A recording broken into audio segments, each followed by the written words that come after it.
मंडळी, तुम्हाला रोज थकवा, निरुत्साह आणि चिडचिडेपणा वाटतंय का? ही लक्षणं तुम्हाला वारंवार अनुभवायला मिळत आहेत का? तर थांबा, आज आपण तुमच्या या समस्यांवरचा आयुर्वेदातील सर्वोत्तम उपाय पाहणार आहोत आणि तो उपाय म्हणजे शतावरी. तुम्हाला माहित आहे का, रोज 1 चमचा शतावरी कल्प दुधासोबत घेतल्यास हे केवळ ताकदच वाढवत नाही, तर ते तुमचं नैसर्गिक वजन वाढण्यास सुद्धा मदत करते. जर तुम्हाला अशक्तपणा वाढला असेल, पाय दुखत असतील, फक्त अर्धा चमचा शतावरी दुधामध्ये आटवून प्या. पाय दुखत असतील तर शतावरी पासून बनवलेलं तेल हे पायाला चोळा, यामुळे त्वरित आराम मिळेल. ज्या महिला आहेत त्यांच्यासाठी हे एक वरदान आहे. नवीन मातांनी याचं जर सेवन केलं तर अंगावरचं दूध वाढण्यास मदत होते. आणि हो, मधुमेहाचा त्रास असलेले लोक सुद्धा शतावरी पावडर दुधासोबत घेऊ शकतात. तुम्हाला पचनाच्या तक्रारी असतील तर यासारख्या समस्यांवरती शतावरी तुपाचं सेवन अत्यंत फायदेशीर आहे. मानसिक थकवा असेल, चिडचिडपणा होत असेल, आकलन क्षमतेची कमतरता वाटत असेल तर शतावरी तूप किंवा कल्प दुधातून घ्या. शतावरीने आपल्या शरीराची ताकद, पचन आणि मानसिक शांतता कशी वाढते हे आपण पाहिलं. लक्षात ठेवा, कोणतंही सेवन करण्यापूर्वी डॉक्टरांचा सल्ला नक्की घ्या. तुमचं आरोग्य, तुमची शक्ती, निवड सुद्धा तुमचीच. आणि हो,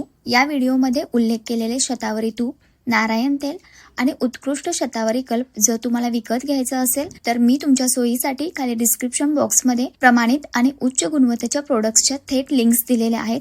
या लिंक्सवर क्लिक करून तुम्ही थेट खरेदी करू शकता.